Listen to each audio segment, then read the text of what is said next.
Bom, gente, boa tarde novamente. Já se passaram 5 minutos, a gente vai iniciar a nossa monitoria de hoje. Eu sou a Alexia, juntamente com Gabriela e Luiz Guilherme. A gente vai estar com vocês durante esse semestre, auxiliando na disciplina de tipo A2. E eu queria saber de vocês como foi a experiência em tipo A1, se vocês gostaram, como foi as provas. Vocês podem abrir o áudio.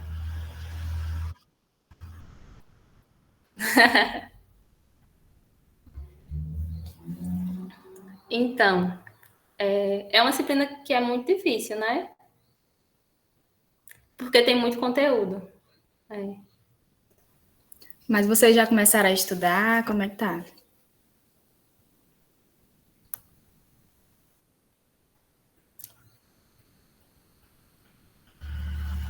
Então, assim, a gente entende, né? A gente já passou por isso semestre passado. Realmente é uma disciplina que tem muito mais conteúdo do que a primeira, porque acaba abrangendo um maior número não sei nem dizer de casos, né? Mas de situações.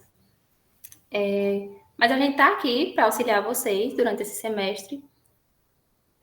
Eu acho que vai ser de grande ajuda, porque realmente para simplificar, né? E trazer para vocês o conteúdo de forma que vocês consigam absorver melhor e assim se darem bem na disciplina.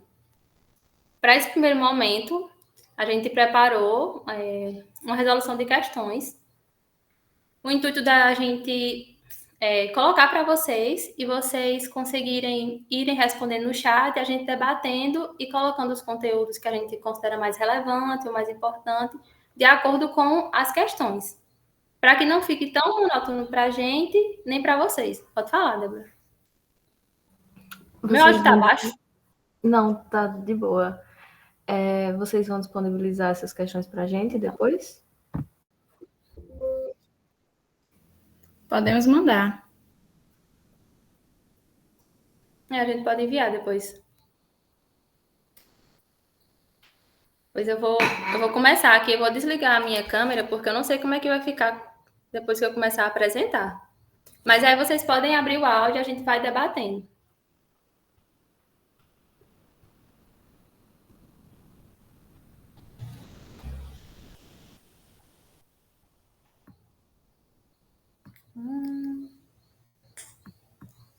Cancela.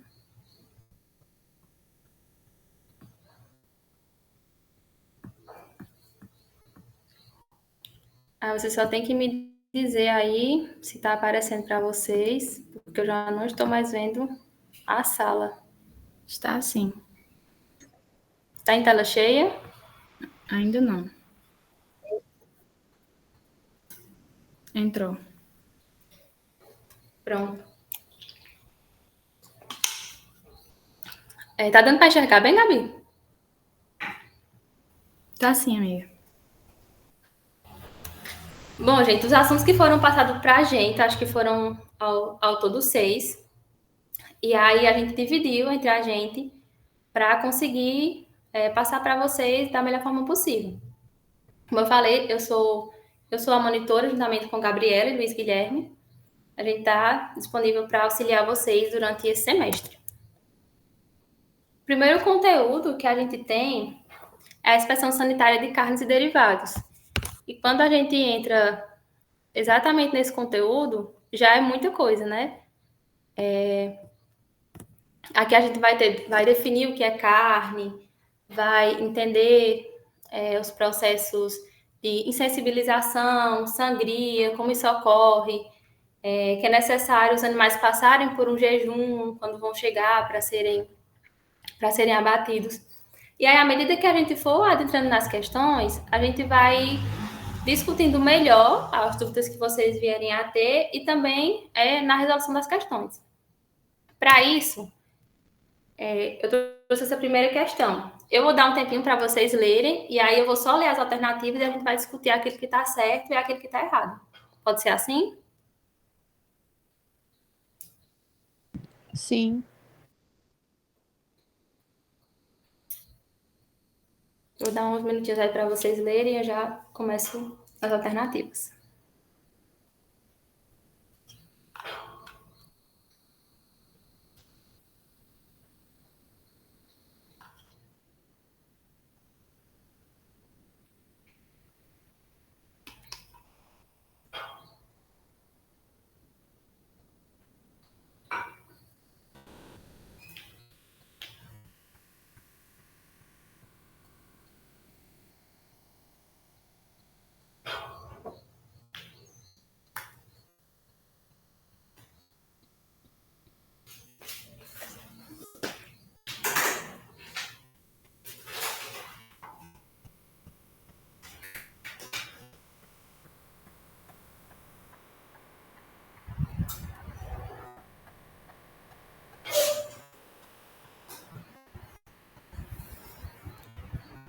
Como eu não estou vendo o chat, eu vou pedir para que vocês falem, se possível. Aí qualquer coisa, Luiz ou Gabi vão me auxiliando a depender da resposta que vocês colocarem lá no chat. Essa questão, ela traz sobre a inspeção industrial e sanitária de carnes e derivados segundo o RISPOA. E ela pede a alternativa incorreta. Na letra A, a gente tem que é proibido o abate de animais que não tenham permanecido em descanso, jejum e dieta hídrica, respeitadas as particularidades de cada espécie e as situações emergenciais que comprometem o bem-estar do animal. Para vocês, está certo ou está errado? Tá certo. Certo. Tá certo, né? A gente sabe que tem que respeitar o período de descanso, de jejum, e que isso vai ser variável de acordo com as espécies. Em bovinos, cerca de 8 horas. Bovinos, bubalinos, ovinos e caprinos. E para as aves, 6 horas, esse período de jejum. Também tem que se respeitar a particularidade de cada espécie. E de acordo com a situação, se for uma situação emergencial, faz-se o abate, que é chamado abate separado. Pode ser também o abate imediato e abate imediato, que a gente ainda vai discutir, que comprometem o bem-estar do animal. Na letra B, poderá ser permitido o abate de suídeos castrados por meio de métodos não cirúrgicos, desde que o processo seja aprovado pelo órgão competente do Ministério da Agricultura, Pecuária e Abastecimento. Essa é a alternativa. Eu acho que é verdadeira. Tá certo. Também está certa. Se vocês forem pesquisar, fala que tanto o Ministério da Agricultura como outros serviços de inspeção, eles permitem o abate de suídeos castrados por meio de métodos não cirúrgicos. Os animais que chegam ao estabelecimento em condições precárias de saúde, impossibilitados ou não de atingir a dependência de abate por seus próprios meios, e que foram excluídos do abate normal após exame antemortem, devem ser submetidos ao abate de emergência. E aí? Acho que é verdadeira. E aqui a gente vai, quando a gente entra nessa questão do transporte dos animais, lá no primeiro assunto, a gente tem que os animais, eles são embarcados na propriedade, passam pelo transporte, o desembarque, e nos currais que eles vão chegar, vai ser verificado se esses animais eles estão aptos para a matança ou se eles não estão aptos. E aí, se eles estão aptos para a matança, eles vão para o período de descanso e jejum, de acordo com a espécie. Se eles não estão aptos, eles vão para a pocilga de observação. E aí, acontece o abate separado desses animais. E se eles estão aptos, depois de irem para o descanso e jejum, eles vão seguir para o banho da aspersão e seguem para o abate normal. Na letra D, só é permitido o abate de animais com emprego de métodos humanitários, com prévia insensibilização, baseada em princípios científicos, seguida de imediata sangria. A gente sabe que também isso está correto. Dentro do assunto, nós temos que é importante respeitar o bem-estar dos animais no processo de abate. É realizada a prévia insensibilização, e aí tem métodos variados, podem ser métodos mecânicos, como pistola de dardo cativo, penetrante ou não penetrante. Pode-se utilizar corrente elétrica, principalmente em suínos e aves. Em bovinos também é utilizado, mas só em bezerros, não é utilizado no animal adulto. E a gente sabe que após a insensibilização, o animal ele deve seguir para a imediata sangria. É obrigatório. E a letra E, que é a nossa resposta. Antes de chegar à dependência de abate, somente os suínos devem passar por banho de aspersão com água suficiente para promover a limpeza e a remoção de sujidades. E a gente sabe que não é somente os suínos, outras espécies também, como os bovinos, eles devem passar por esse banho de aspersão, que nesse banho vai diminuir o estresse, causar uma vasoconstrição periférica, vai limpar as sujidades ali que estão externas no couro do animal. Então, não só os suínos, mas também outras espécies, elas passam por esse banho de aspersão. Vocês têm alguma dúvida nessa questão ou querem Amiga, alguma coisa? Jaiane perguntou aqui se vai cair suínos nessa prova. O conteúdo que a gente teve acesso é o que vocês nos passaram. Aí dentro do pós-mortem, a gente tem algumas coisas que pegam várias espécies, né? Mais Isso. específico, eu acredito que vai ser na próxima avaliação Próxima prova. para vocês. Que Tá bom. inclusive também vai ter para aves. É É porque eu porque tinha assim, pegado parte da última aula, eu não sabia. Aí essa de fluidos castrados, eu não sabia dessa informação, era só isso. sim. Mas é porque assim, vocês ainda vão passar, além do abate de bovinos, o abate de caprinos, o abate de suínos e o abate de aves. É quando a gente busca as questões, eles acabam trazendo um pouquinho de cada coisa. Mas para essa prova, eu acredito que seja só bovinos mesmo. Mas eu acho que ele não passou isso em aula também não, Joia, né? Tipo, é porque é uma... compõe a questão, mas acho que ele não chegou a comentar ainda com a gente não, isso daí. É porque, É uma como a parte Alexa das falou, alternativas. compõe a questão. Isso, mas só te explicando, é muito por causa dessa questão dos varrões, né? Porque eles exalam ali os feromônios que vão ficar impregnados na carcaça. Mesma coisa também é para caprinos, machos, né? Eles também vão ter essa predominância no cheiro. E por isso que é obrigatório realizar a castração. É tanto que se o lote de suíno chegar no abatedouro frigorífico e no exame antemorte for detectado que eles não foram castrados, o lote ele não é aprovado. Os animais voltam. Seguindo. Nessa parte inicial também, que a gente acabou comentando na questão anterior, ela traz que os animais eles chegam até o estabelecimento e aí a gente vai destinar. Os animais estão aptos para a matança, não estão aptos. Se não estão aptos, eles passam por um período de observação, o médico veterinário vai acompanhar. Conseguiu recuperar esses animais? Conseguiu, então vão para a matança. Não conseguiu, abate separado. Mas e aí, se chegar um bovino morto, como é que a gente deve proceder? Deixar um tempinho para vocês responderem.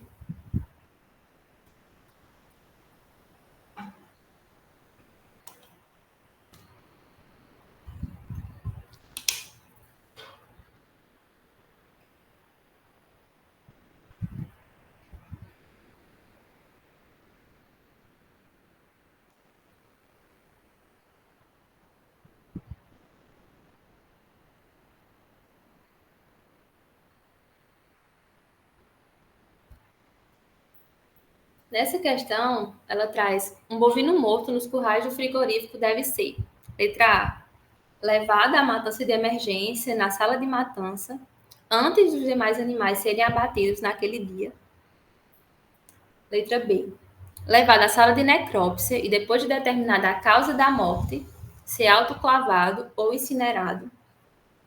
Letra C, levado à matança de emergência no matadouro sanitário, pode ter aproveitamento condicional. Letra D, abatido normalmente com os demais, tomando-se o cuidado de deixar por último para não contaminar a sala de matança e, consequentemente, os demais animais. O que vocês acham? Letra B. Letra B. E aí, por que é que a letra A está errada? A gente tem que chega um bovino morto nos currais, e como é que o bovino chega morto, a gente vai levar ele para a matança e de emergência na sala de matança. O animal já está morto, né? Então, realmente, a letra B, que se leva o animal para a sala de necrópsia, e aí a gente vai determinar a causa da morte desse animal, até porque, se for uma causa infecciosa, aquele lote está comprometido, não só aquele animal, e é realizado o incinerado ou autoclavado. Porém, lá no RISPOA, ele traz algumas alterações, digamos assim. Não necessariamente o animal vai ser autoclavado ou incinerado. Isso aqui é em casos infecciosos. Mas nessa questão, por eliminação, a gente considera ela. Na letra C, levada à mata-se de emergência ou a matadouro sanitário para ter aproveitamento condicional. Aí vai depender. Não era caso de uma doença infecciosa. Vai se analisar para que seja feito o aproveitamento condicional ou não desse animal. E letra D, abatido normalmente então os demais não. O animal já está abatido, então a gente tem que encontrar a causa da morte desse animal para verificar se o lote ele não está comprometido e assim seguir a matança dos animais. Então a alternativa correta é a letra B. Vocês têm alguma dúvida? Então, vamos seguir.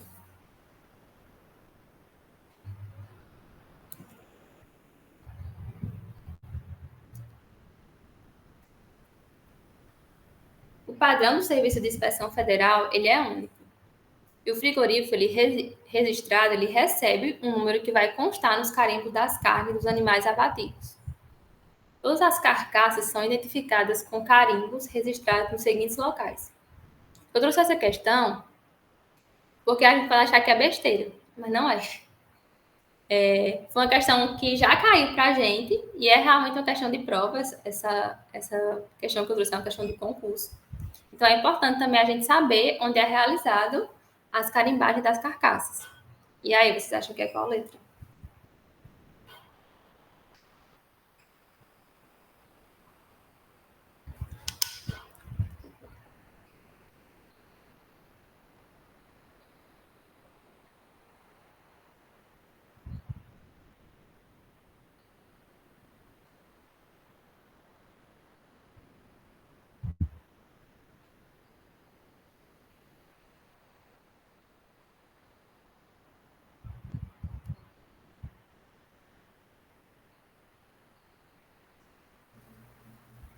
É porque tem alguns termos que estão um pouquinho diferentes do que ele deu em sala. Tá. Ponto de agulha, é? É porque o pessoal está dizendo que não sabe. Assim, a alternativa correta é a letra A. Na carimbagem dos animais, ela é feita na paleta, no dorso, na costela e no quarto traseiro. Se eu não estou enganada, a região das costelas também pode ser chamada de ponta de agulha. Talvez seja uma das... É porque, assim, no quarto traseiro, ele traz como no lombo, né? Uhum. Aí o quarto traseiro a gente já associa. Quarto traseiro, exatamente, o lombo. E o da ponta de agulha na região da costela. Isso para bovino, gente, que as outras... Para bovinos, vão mudar. Porque para suínos é considerado só... E um macete... Desculpa, amiga, te interromper. Um macete para vocês, quando a questão ela não trouxer especificando a espécie, é considerar para bovinos. E se também não está especificando o ano da portaria ou o ano da legislação, considerar o risco A vigente. Então, nesse caso, se enquadra na letra A ainda. E também daria para a gente fazer por eliminação. Um exemplo, macete. Vocês acham que vai ter uma carimbagem no macete? Aí já eliminaria duas alternativas. Aí a gente ficaria entre A e B. Costela, paleta, mocotós. Eu mesmo nunca vi uma carimbagem mocotó. Então, por eliminação... Eu vou dar outro macete para vocês. Carcaça, gente, a gente não vai considerar o macete. O macete ele fica na região aqui da cabeça. A cabeça ela não entra na carcaça. Mocotó também não. Não entra. E, assim, varia entre as espécies, porque isso de bovinos. Se a gente considerar suínos, mocotós entra. Não é isso? Uhum. Os pés, tá certo. Então, a alternativa é a letra A. E essa questão caiu na nossa prova. Não exatamente assim, mas para a gente colocar quais eram as regiões de carimbagem em bovinos. Pode dizer. Aí no caso, vocês vão falar os locais que é feita a carimbagem nas outras espécies também? Ou não? É que eu acho que ele vai dar mais para... Assim, na nossa prova, nessa de agora, não caiu a das outras espécies. Para vocês é AV1, né? Na nossa foi AV2, que ele deu a PPCC antes. Foi só suínos. Não, só... No de suínos, de outras espécies, veio cair na AV3, que para vocês eu acredito que é a próxima prova. Que é quando ele começa a falar de cada linha de espécie, as linhas de inspeção em cada espécie. Nessa primeira aula, ele até cita as linhas de inspeção em aves, bovinos e suínos, só que ele não fala da carimbagem nessas outras espécies. Tá certo, obrigado. E também ele nem especifica, por quê? A gente vai ter no caso, acho que a próxima prova de vocês vai ser suínos, aves, caprinos, eu acho. e bovinos também. E aí vai entrar todas as linhas de inspeção, bem definidozinho. Nessa primeira prova é mais um geral. Então, é como o Gabi falou, se cair nessa prova, provavelmente vai ser bovinos, porque foi o que vocês viram. Se for a paleta, dorso, costela e quarto traseiro. São 4 regiões. Tá certo, obrigado. Nada.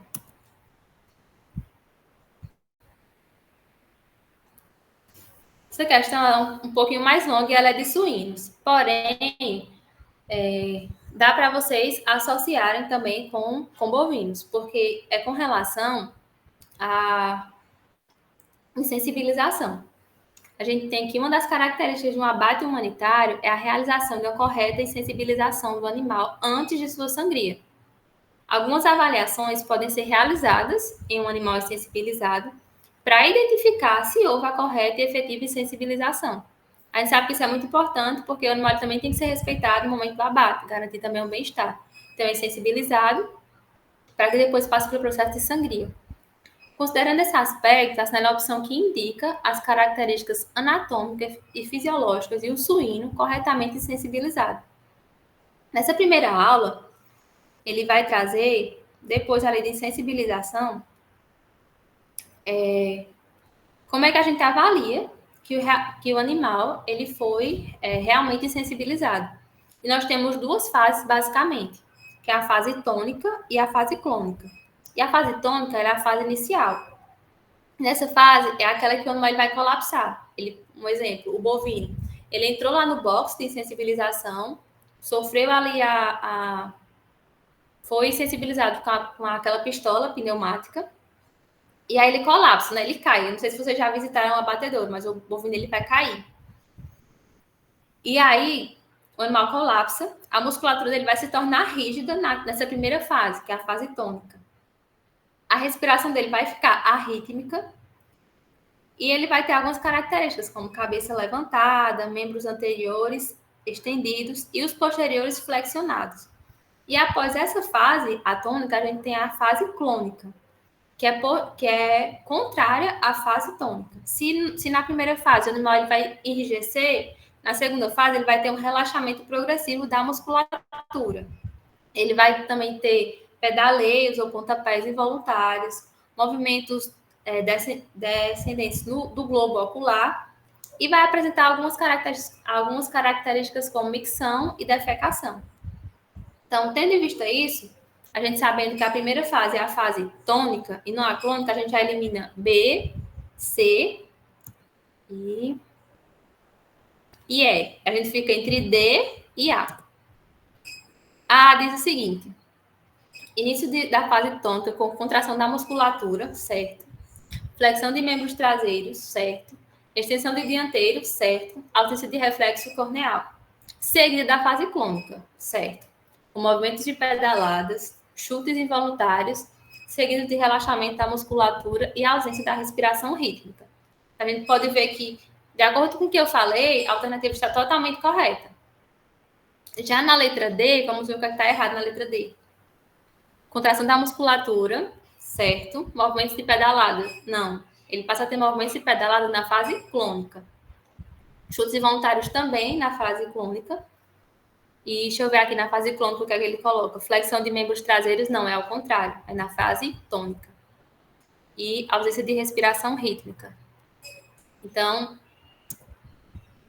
a alternativa correta é a letra A. Vocês têm dúvida nessa?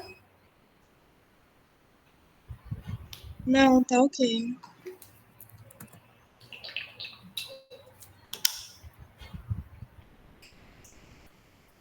Eu acredito que dentro desse primeiro assunto, ele também falou para vocês sobre os abates religiosos. Que a gente tem os abates religiosos que acontecem.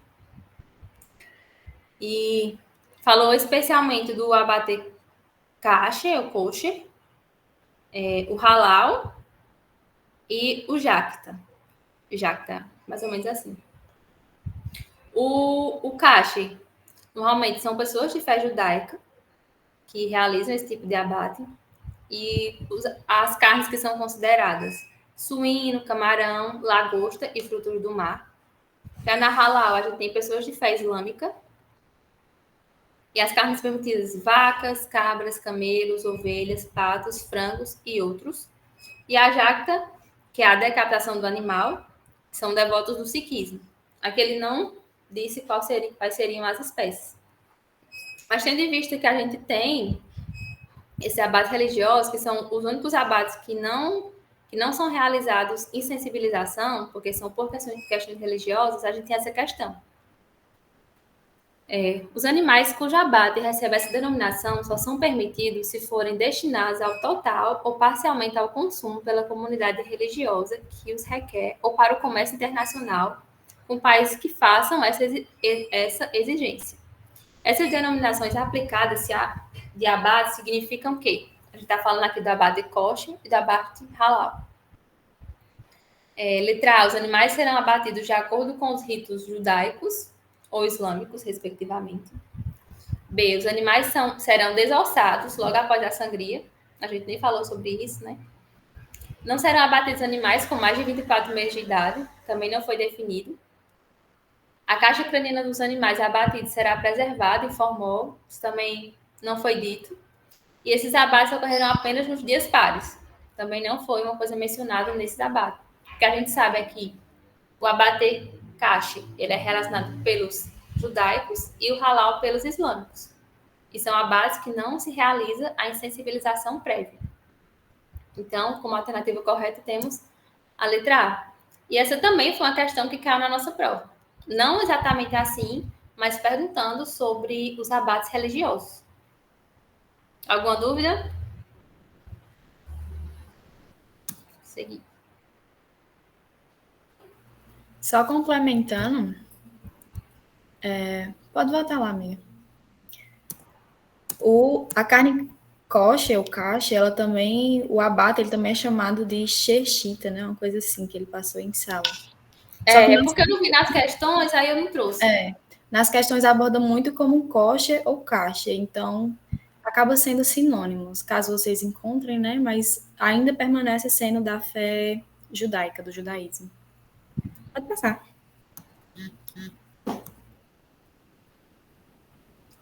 Deixa aí, por favor. Então, gente, sobre a aula de aspectos de classificação e o funcionamento dos estabelecimentos de produtos carnes, queria começar fazendo uma pergunta a vocês.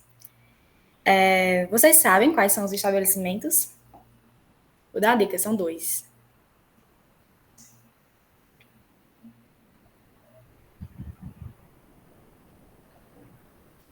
Abatedouro frigorífico, né? Isso. Aí unidade de beneficiamento de carne, produtos carnes, eu acho. Acho que esses 2. Gente, para tipo A, tanto a 1 quanto a 2, independente do produto que a gente vai estudando, estabelecimento é extremamente importante. Vai cair em todas as provas. Seja para leite, seja para ovos, para carne, enfim. E aí é importante que vocês conheçam exatamente como está na legislação, no regulamento, que é o RISPOA vigente. Pode passar, amiga. Vou deixar meu microfone ligado, aí se atrapalhar, tu me diz. Tá certo. E aí, nessa primeira questão, eu vou lendo com vocês, que ela é maiorzinha. Ele vai perguntar justamente sobre o abatedouro frigorífico. E eu queria saber se vocês sabem a principal diferença, assim, entre abatedouro frigorífico e unidade de beneficiamento. Que de cara você já consegue resolver as questões. Vocês sabem? Era aquele negócio de refrigerador, alguma coisa de refrigeração. É a questão do abate, né? O abate, Que é realizado a unidade. no abatedouro. As duas vertentes estão certas. O próprio nome já está dizendo, abate frigorífico. A principal diferença é que no abatedouro tem um abate e que vai ter o processo do frio industrial. Vocês sabem qual é a temperatura do frio industrial? Estão lembrados? Que já é mais específico, tem que revisar, né? Mas é 15 graus. 15 graus Celsius.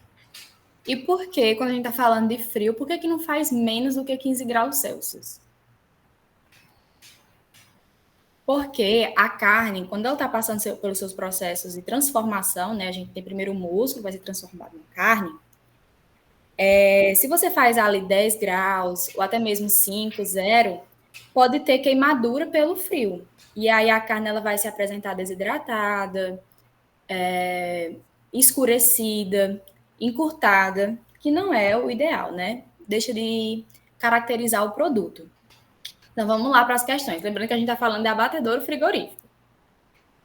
O estabelecimento destinado ao abate de animais produtores de carne, à recepção, à manipulação, ao acondicionamento, à rotulagem, à armazenagem e à expedição dos produtos oriundos do abate, dotado de instalações de frio industrial, podendo realizar o recebimento, a manipulação, a industrialização, o acondicionamento, a rotulagem, a armazenagem e a expedição de produtos comestíveis e não comestíveis. Vocês acham que é essa? Não, Por que não? porque aí tá falando sobre o processamento, não? Tipo, a manipulação, rotulagem, não sei, eu acho que esse aí é mais do outro que o Diogo falou, da unidade lá do beneficiamento. Porque eu não sei se fala beneficiamento mesmo.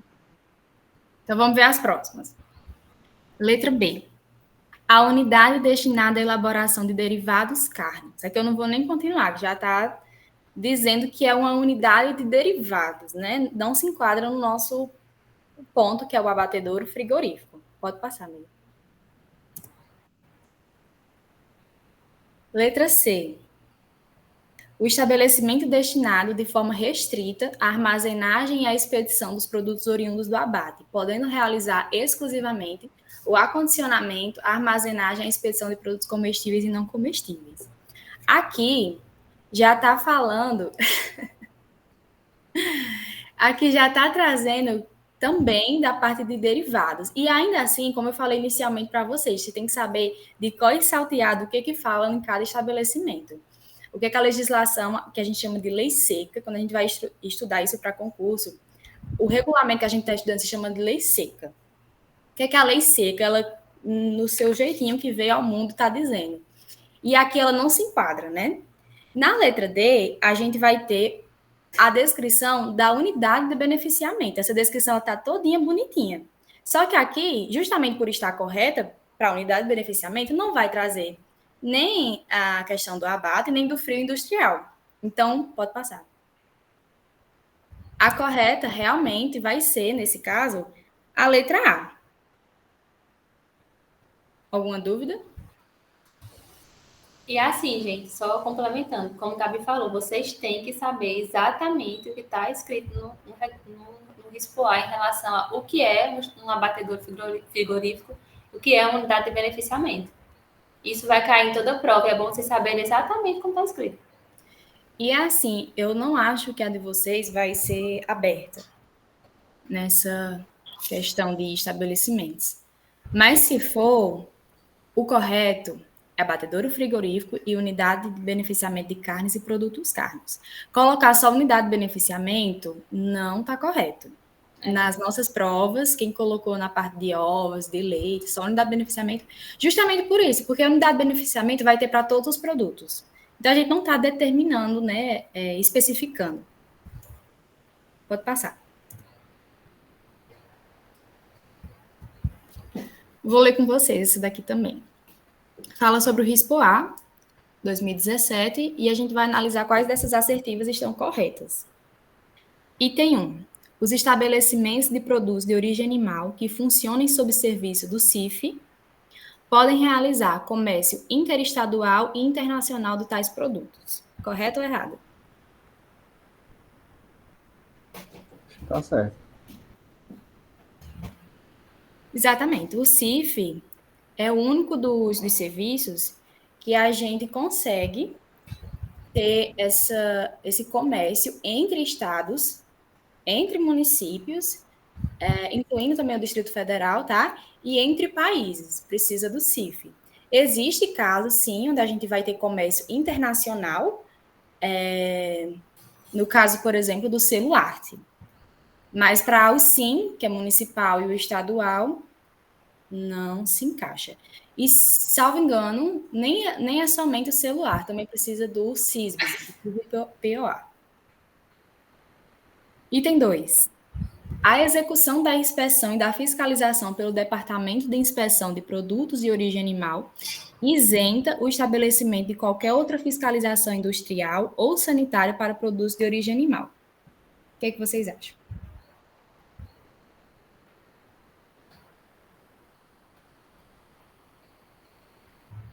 Eu acho que está certo, acho que ele falou isso em aula.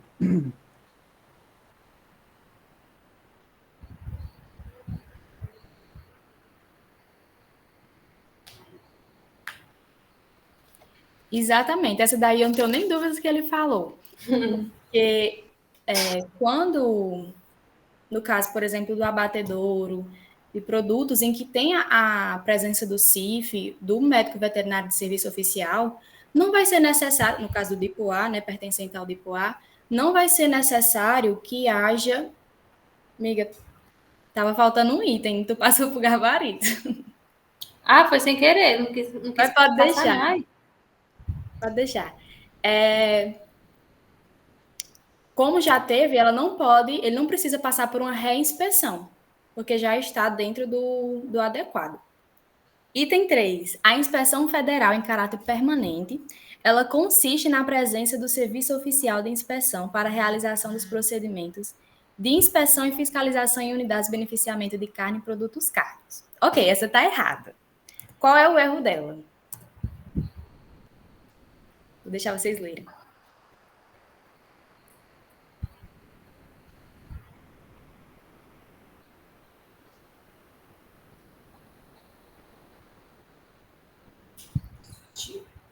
Do negócio de caráter permanente ser unidade de beneficiamento. É abatedouro, não? Que o veterinário tem que... Exatamente. Tá vendo? Eu erro, mas eu tô me... Tá vendo? A inspeção de caráter permanente, ela é em abatedouros frigoríficos, e não na unidade de beneficiamento. É uma das únicas condições onde a gente vai ter o médico veterinário de forma permanente, em toda a cadeia, em toda a sequência, né? Por exemplo, se ele perguntasse na questão trazendo de um outro produto, da unidade de beneficiamento de leite, né, e derivados, também não seria de caráter permanente, seria de caráter temporário.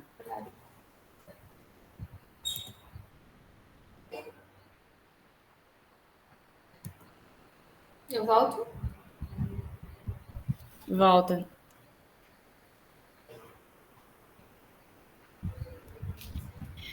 Quando a gente fala de inspeção anti-morte, é importante fazer algumas considerações, né? No RISPOA, a gente vai ter... Quando que a gente vai realizar a inspeção anti-morte? Sempre. A inspeção anti-morte, ela é obrigatória, né? Lá no artigo 90, ele vai trazer que ela é obrigatória realizar o exame para todos os animais que vão ser destinados ao abate. Isso independente se é SIM, CIA ou CIF. Tem que passar pelo exame anti-morte. Isso porque a gente vai ter uma importância tanto econômica quanto de saúde pública e, obviamente, sanitária. Fazendo aí um controle de doenças infecto-contagiosas, controle de toxinfecções, intoxicações alimentares, micotoxinas, porque no momento do exame anti-morte vai ser possível que o médico veterinário detecte se aquele lote, aquele animal específico, ele está apresentando algum sinal que não se enquadre dentro do fisiológico. Seja uma alteração metabólica, seja um quadro que seja compatível com alguma doença, seja suspeita, né, de alguma doença infecto-contagiosa, ou até mesmo de doenças que são, assim, a cara da barreira sanitária, como é o caso da encefalopatia espongiforme bovina, que vocês devem ter visto, né, há alguns anos houve uma repercussão internacional por causa da doença da vaca louca. Pode passar.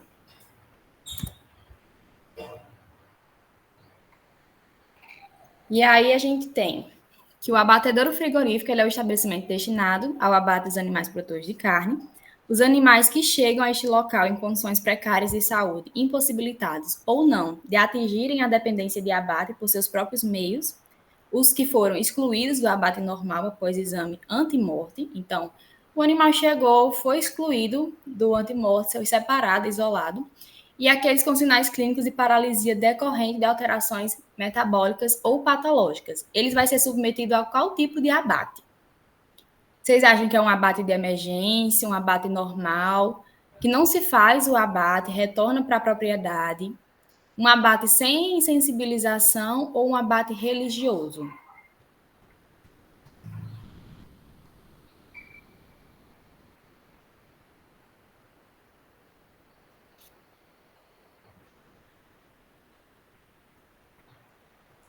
Exatamente. Nesse caso, é um abate de emergência.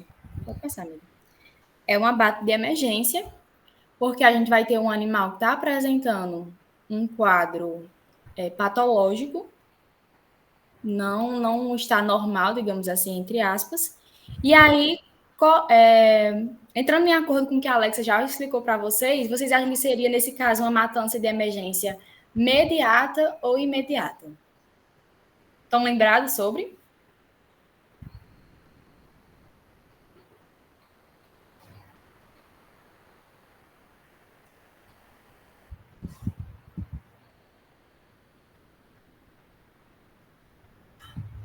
Fazer uma revisão aqui para vocês. A matança de emergência imediata, o animal ele vai estar passando por uma agonia, um sofrimento animal. Então, em casos de politraumatismo, animais acidentados, ocorreu algum acidente, ou no momento do desembarque, ou, sei lá, no momento do transporte, esse animal foi pisoteado, está com a fratura exposta. Num caso de um estado pré-agônico, por alguma... Estado pré-agônico é muito a ver também com doenças de quadro neurológico, né? Ou com caso de prolapso uterino, que é muito comum em fêmeas que tiveram partos recentes. Então, em casos de sofrimento animal, você sempre classifica como matança de emergência imediata. O animal ele vai ser abatido imediatamente. No caso de matança de emergência imediata, a gente tem ali uma possibilidade de recuperação. Por exemplo, caso de o animal está com uma hiperemia. Na verdade, hipertemia, perdão. Essa hipertemia, às vezes, ela é somente pelo transporte, pelo horário do transporte. A gente sabe que o ideal é fazer esse transporte nas horas mais amenas do dia, né? Ali de madrugada, sair da propriedade. Mas, a decorrer do que pode acontecer na estrada, esses animais podem sofrer um calor ali, um estresse térmico e chegar com a temperatura elevada. Então, existe uma possibilidade de recuperação. Não necessariamente é um quadro de uma doença infecto-contagiosa. E mesmo que seja um quadro de uma doença infecto-contagiosa, que não seja, claro, também de notificação obrigatória, ele pode aguardar um tempo a mais. Então, ele vai ficar ali até mesmo 2 a 3 dias para que seja confirmada a doença, né? Ou que ele se recupere. Por exemplo, em caso de alteração metabólica, que é o dessa questão.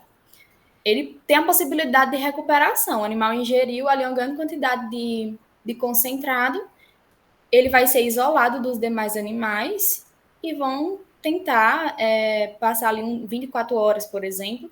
Novamente, quando passa esse tempo, faz um novo exame antemorte para saber se ele pode ser abatido ou não. E se o abate ainda se vai ser um abate sanitário. E no caso de emergência imediata, a gente também pode ter carcaças, órgãos ou as vísceras, elas vão ter no mínimo aí um destino condicional. Então, vai ter um aproveitamento condicional. No imediato, a depender do que também pode ter aproveitamento. Mas no caso dessa questão, é matança de emergência imediata. Só complementando, por isso a importância de quando os animais chegam, eles são separados e passam pelo exame ali do médico veterinário, que ele vai observar, porque pode ser realmente uma questão de fazer um abate separado, como pode ser só uma questão de transporte. Isso. Pode passar.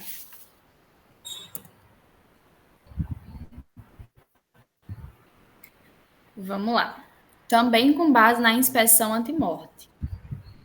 Letra A. É permitida a realização do exame antimorte dos animais destinados ao abate por veterinário responsável pelo estabelecimento, a critério do Auditor Fiscal Federal Agropecuário. Vocês acham que está correto ou errado?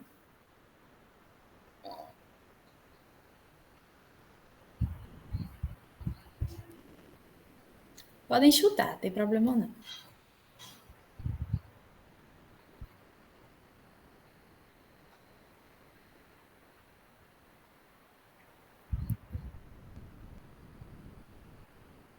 Eu vou ler nas outras. O exame antemorte, ele deve ser realizado em até 4 horas após a chegada dos animais no estabelecimento de abate. Vocês lembram de ter visto alguma coisa a respeito? Acho que está correta.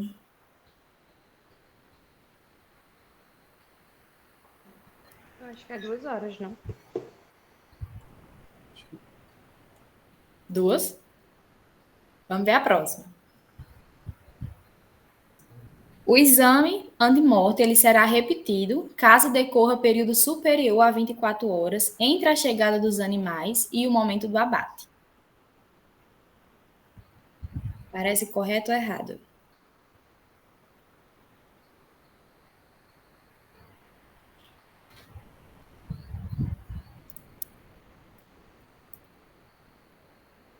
Kailiane disse aqui que acha que é verdade. Vamos para a letra D. Dentre as espécies de abate de pescado, somente os anfíbios e os répteis devem ser submetidos à inspeção antemorte. Não é necessariamente o conteúdo que a gente está estudando aqui, né? Mas ainda se aplica. Passa, amiga. Eu acho que ainda tem letra E aí. Quando no exame antemorte forem constatados casos isolados de doenças não contagiosas que permitam aproveitamento condicional ou impliquem a condenação total do animal, este deve ser abatido imediatamente em instalações específicas para esse fim. Eu vou começar por essa daqui, depois a gente volta para as outras. Quando no exame antemorte, gente, forem constatados casos de doenças isoladas, né, que não representam doenças contagiosas, é possível fazer o aproveitamento condicional, né, peraí. Só que ele deve ser abatido por último, no caso do abate sanitário. Foi o que a gente acabou de ver na matança de emergência imediata. Ele deve ser abatido por último e em instalações específicas para esse fim também, só que ele não é abatido imediatamente. Aí tu volta, Alexa, por favor. Sai, Net, sai. Na letra A, que vocês ficaram na dúvida, aqui está falando que é permitida a realização do exame antemorte. O que foi que a gente viu? No artigo 90 do RISPO-A, a gente vai ter que o exame antemorte, ele é obrigatório. Então, não é permitido. É uma coisa que deve acontecer. Aqui dá dando a entender que ela vai acontecer de modo esporádico. Pode ou não pode, mas é uma coisa obrigatória, por isso que não se enquadra. Letra B. O exame antemorte ele deve ser realizado em até 4 horas após a chegada dos animais no estabelecimento. E alguém falou aí que eram 2 horas. Só que o exame antemorte ele tem que ser realizado no menor tempo possível, desde que os animais chegarem, entendeu? Os animais estão chegando e é possível fazer agora, o veterinário está livre, tem que ser feito. Para constatar alguma enfermidade, por exemplo. Existe uma doença que salta muito aos olhos em caso de abatedouro, né? Que a gente tem o carbúnculo hemático. Então, se o animal já chega apresentando sinais de carbúnculo hemático, que é o Bacillus anthracis, esse animal imediatamente tem que ser isolado dos outros, tem que ser feita notificação obrigatória ao mapa, né?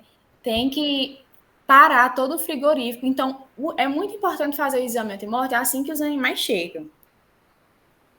Na letra C, o exame antemorte ele deve ser repetido caso decorra período superior a 24 horas entre a chegada dos animais e o momento do abate. O exame ele vai ser repetido caso decorra um período superior, né, às 24 horas, só que entre a primeira avaliação e o momento do abate.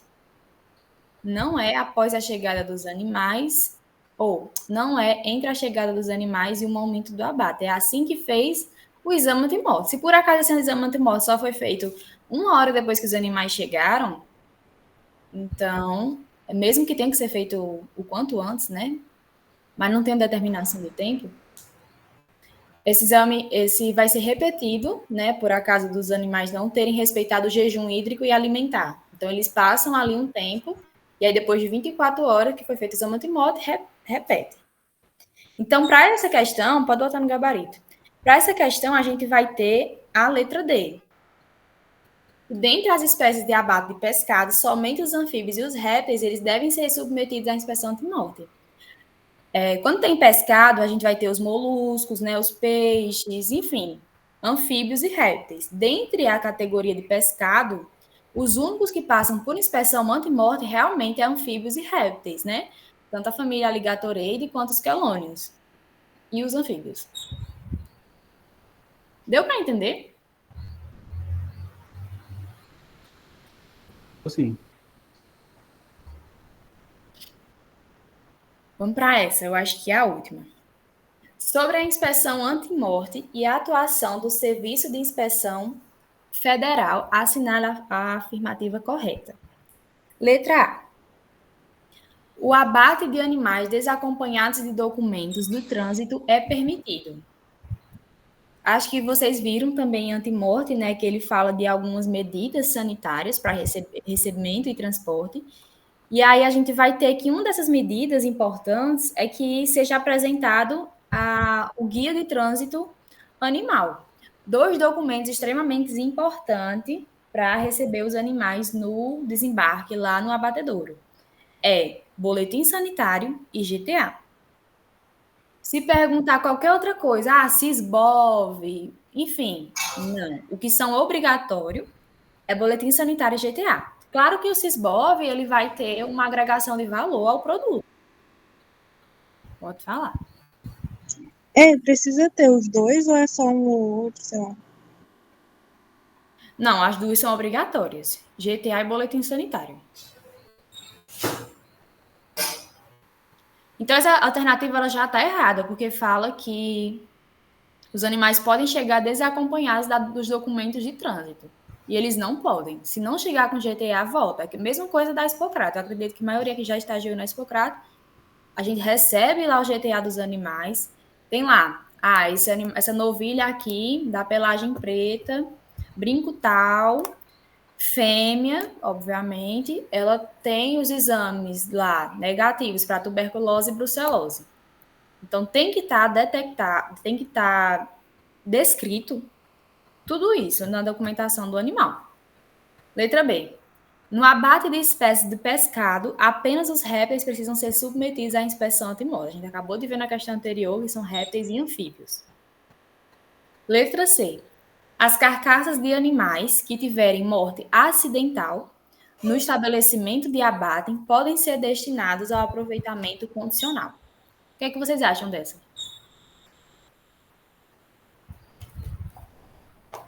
Eu acho que está certo. E realmente está. Quando a gente fala assim de morte acidental no estabelecimento, vamos tentar pensar em cenários. O animal, um bovino, está descendo ali na rampa do desembarque e por algum motivo ele enganchou ali a pata traseira, caiu, quebrou e fraturou o fêmur. Então, ele não necessariamente, na verdade, essa fratura ela não é de um período anterior, no momento ali do transporte ou então da propriedade. Ela ocorreu ali no momento do desembarque, o animal já estava no abatedouro, né? Estava desembarcando para o abatedouro. Então, tem aí sim um aproveitamento condicional. Mesma coisa se por acaso, nesse acidente, o animal ter um politraumatismo, por exemplo, né? Não sei. Se ele caiu, animal mais fraco, né? Mais jovem, e aí foi pisoteado. Se faz ali a matança imediata e tem aproveitamento da carcaça. Não tem perdas, né? Condenação total. Mas vamos ver a letra D. Os animais que chegam em veículos transportadores lacrados por determinações sanitárias, eles não podem ser desembarcados. Pode ser. Só que esse abate, ele vai ser um abate sanitário, ele vai ser isolado. O animal ele não vai ter contato com os outros animais, vai ter todo um preparo só para esse abate, entendeu? Mas não é que não possam ser desembarcados, pode, só que tem cuidados, né, maiores. Pode passar. Também é realizado por último, né? Espera acabar os processos de abate anteriores, outros lotes, para então fazer esse abate. Sim, sim, sim.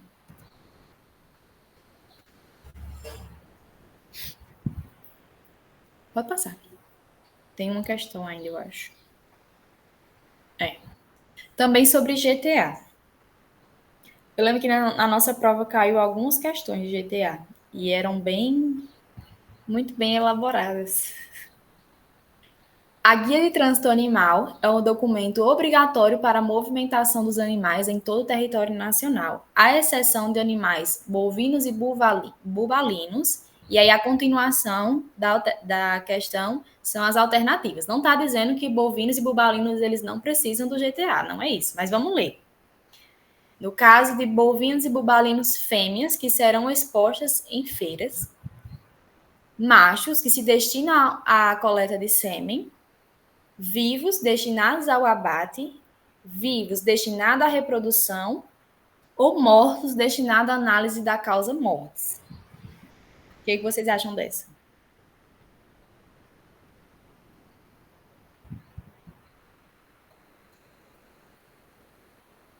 Qual dessas o GTA ele não vai ser obrigatório?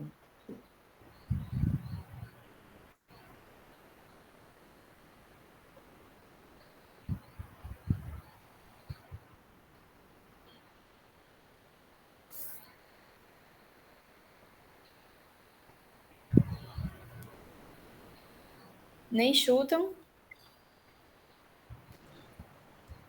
Chutaria essa do morto aí também. Exatamente. Gente, o GTA é uma documentação exclusiva para animais vivos. Todas as outras alternativas falam de situações que os animais estão vivos, como, por exemplo, na Expocrato, né? Animais vão ser expostos em feiras, precisa do GTA. Animais destinados à coleta de sêmen, vai ter o transporte do animal, precisa do GTA. Animais destinados ao abate, nem se fala. Destinados à reprodução, obviamente, como é que vai fazer uma reprodução? Vai entrar um animal novo num plantel para cobrir vacas e o animal não tem uma procedência lá no GTA dizendo que ele é negativo para brucelose. Não pode, né? Então, em caso de animais mortos, não tem a exigência, né, do GTA. Ele pode ser destinado a, no caso aqui falam da necrópsia, né? Mas é exatamente isso. Eu acho que só. Vai sair.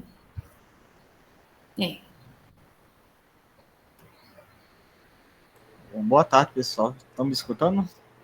Sim. Sim. Bom, agora, dando continuidade, vou abordar um pouquinho sobre os aspectos gerais da composição da carne. Esse conteúdo ele é mais focado na parte da composição em si, que é relacionado à água, à quantidade de proteínas, gorduras, que são os aspectos que vai trazer a qualidade em si da carne, como o marmoreio, a sua maciez, entre outras características. Pode passar. Aí também eu trouxe as questões simplesinha para a gente ir debatendo sobre os aspectos principais.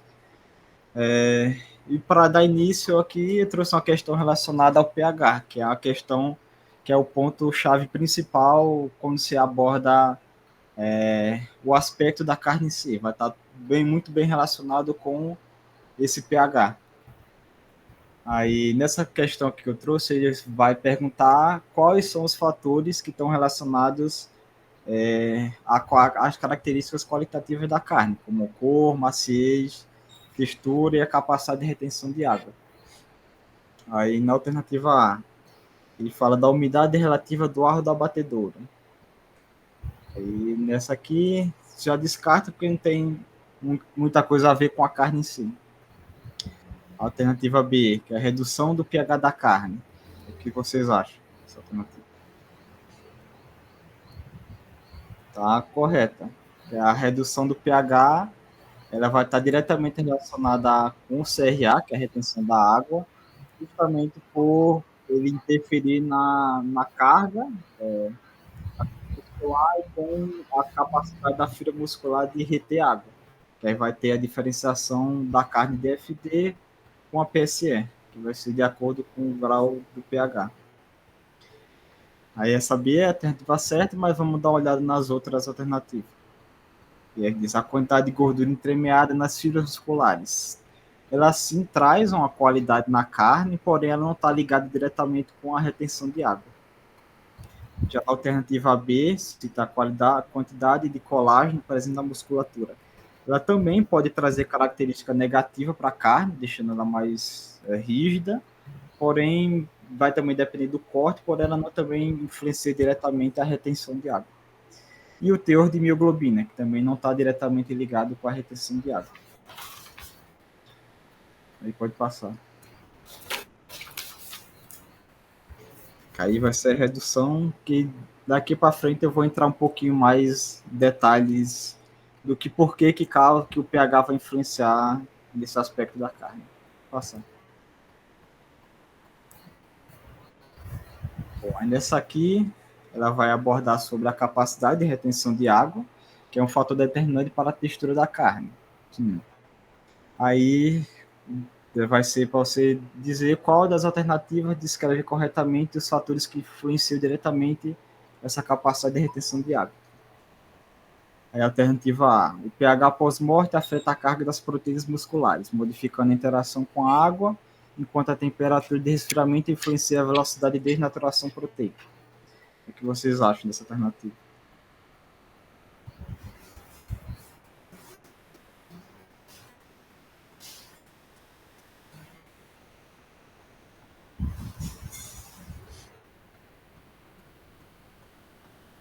Então, o que vocês pensam, eu vou ler na próxima. A letra B. A quantidade de glicogênio muscular determina a extensão da glicose pós-morte e, consequentemente, o grau de acidificação do músculo, o que impacta a retenção de água. A alternativa C. A retenção de água é um fenômeno multifatorial, sendo influenciado pelo pH, temperatura de resfriamento e metabolismo muscular pós-morte, os quais determinam o grau de desnaturação proteica. Bom, nessa questão aqui, vamos começar pela letra A. Ela vai abordar sobre o pH, que vai afetar... É porque eu vou... As outras questões vai ser mais complexas. Essa aqui é mais para a gente conhecer os processos. Nessa letra A, ele vai abordar que o pH pós-morte vai afetar as cargas da proteína muscular, que vai modificar a interação com a água. Essa afirmativa correta, a letra A está correta. Por quê? Porque o pH, ele sim vai alterar as cargas elétricas das proteínas e vai afetar a sua capacidade de ligar, tanto para fazer a fibra muscular se ligar mais intensamente, que no caso vai ser a carne DFD, com pH mais alto, quanto reduzir a ligação da água, que no caso da carne PSE, que vai ter o seu aspecto exudativo, ele vai liberar muita água. E a temperatura de resfriamento também influencia, porque ele pode retardar ou acelerar a desnaturação proteica, que vai afetar a estrutura da proteína e afetar a retenção de água. Deu para compreender um pouquinho? Aí a letra B diz que a quantidade de glicogênio muscular determina a extensão da glicólise pós-morte, que vai alterar a acidificação do músculo. Essa alternativa também está correta. A glicose muscular pós-morte ela vai estar diretamente ligada ao pH, justamente pelo o pH estar relacionado com o ácido lático, que quando o animal tem reservas de glicogênio boas, antes do abate, ele vai ter uma acidificação correta pelos níveis de ácido lático estarem na normalidade. Ou seja, o nível de glicogênio vai estar diretamente relacionado, porque baixos níveis de glicogênio pós-morte, no caso, animais que passem por estresse antes do abate, eles vão reduzir a sua carga de glicogênio muscular e vai interferir diretamente no pH final da carne, porque não houve a conversão do glicogênio para o ácido lático suficiente. Aí vai alterar o pH da carne, tanto DFD quanto PSE, e vai afetar o CRA. Aí a letra C, ela resume tudo, que é um fenômeno muito fatorial, e sim, também está correto, influenciado pelo pH, temperatura de resfriamento e metabolismo muscular pós-morte. Aí a alternativa correta seria a letra D, e todas estão corretas. Onde todas as alternativas ela abordam o ponto principal, que é ou relacionado ao pós-morte, por isso seja devido por estresse, que vai alterar o pH final. E isso vai interferir no CRA. E se eu não me engano, acho que teve uma prova que ele cobrou abordando o CRA, que acho que foi a questão que abordasse sobre carne PSE e fatores que influenciavam. Aí só precisa entender que esse retenção de água está ligado diretamente com o pH. Aí no caso, carnes DFD, que tem um pH maior, de 6,2 para cima, elas vão ter a característica de serem firmes justamente pela sua capacidade de se ligar fortemente à água. É por isso que traz a carne escura e firme. Enquanto a PSE é um pH menor, onde as proteínas não conseguem se ligar muito bem com a água e vai ter o aspecto exudativo. Aí o meio termo disso, que é o pH normal, vai ter o meio termo, que vai trazer o aspecto de suculência da carne. E lembrando, assim, que a carne PSE ela é bem mais comum em suínos do que em bovinos. Isso. Pode passar? Pode passar. E também a PSE também pode estar ligado à questão genética, como aquele gene zalotano.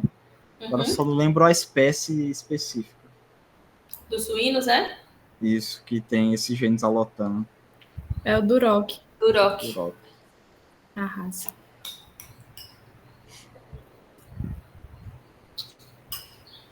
Aí, nessa questão aqui, a terceira. O metabolismo energético do músculo antes e depois do abate afeta diretamente a qualidade da carne. Considerando esse contexto, qual das alternativas apresenta a afirmativa incorreta? Vamos lá, alternativa A. O glicogênio muscular armazenado antes do abate é convertido em ácido lático pós-morte, reduzindo o pH da carne e afetando sua textura e capacidade de retenção de água. Isso aqui está correto. Letra B. O acúmulo de ácido lático pós-morte é um dos principais responsáveis pela coloração pálida e pela baixa capacidade de retenção de água em carnes PSE. E aí?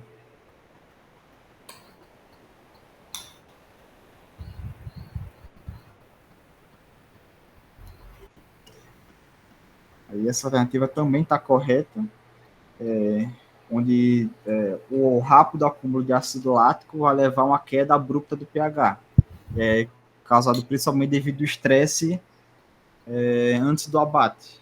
Vai resultar no menor pH, no caso, vai ter a queda do pH mais rápida. Isso vai deixar a carne pálida, mole e com baixa capacidade de retenção, que é exudativo. Alternativa C. A carne DFD resulta de um metabolismo glicolítico acelerado pós-morte, que leva à formação excessiva de ácido lático e, consequentemente, queda extrema do pH muscular.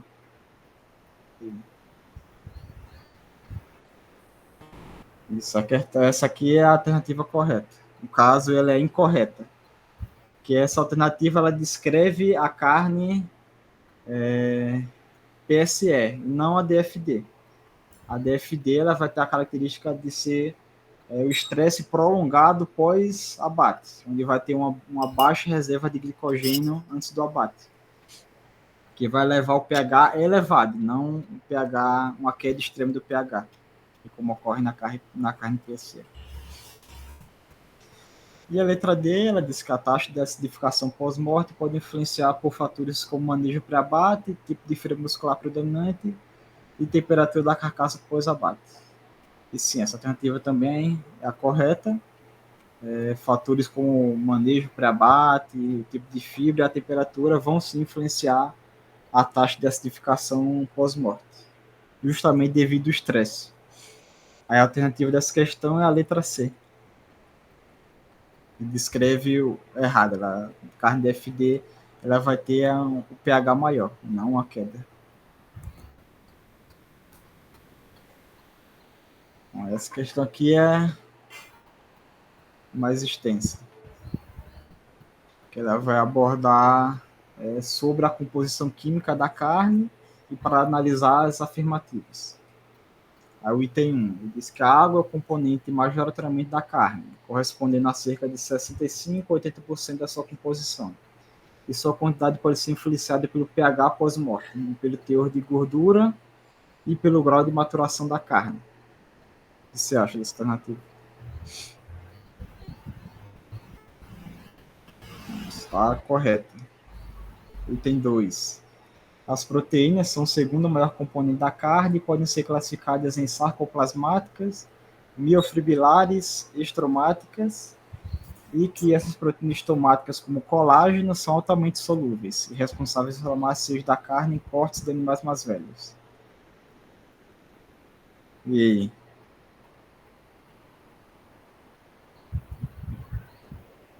Que aqui, lembrando, na revisão, que a carne ela vai ter essa classificação das proteínas, que vai ser as sarcoplasmáticas, miofibrilares e as estromáticas, onde cada um tipo vai ter o seu grau de solubilidade. Aí vocês estão lembrados, né, dessa parte? Eu acho que ele, em aula, ele sabe dar essa classificação.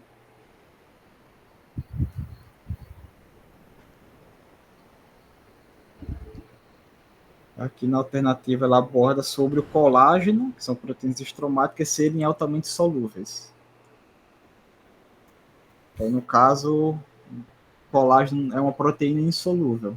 Aí, essa alternativa é incorreta pelo as proteínas estromáticas não serem altamente solúveis. Principalmente animais mais velhos, que tem a característica de a carne ficar mais rígida com o tempo. Aí, 3. O teor de gordura na carne pode variar amplamente entre espécies e raças, sendo os suínos e ovinos em geral mais gordurosos que o bovino. E a gordura intramuscular, que é o marmoreio, contribui para a suculência e aceitação sensorial do produto.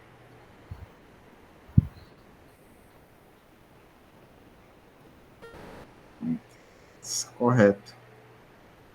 Essa alternativa está correta. O teor varia em si entre as espécies, e em geral os suínos e ovinos têm maior teor de gordura, e esse marmoreio melhora a suculência da carne, dependendo do corte também que você vai falando.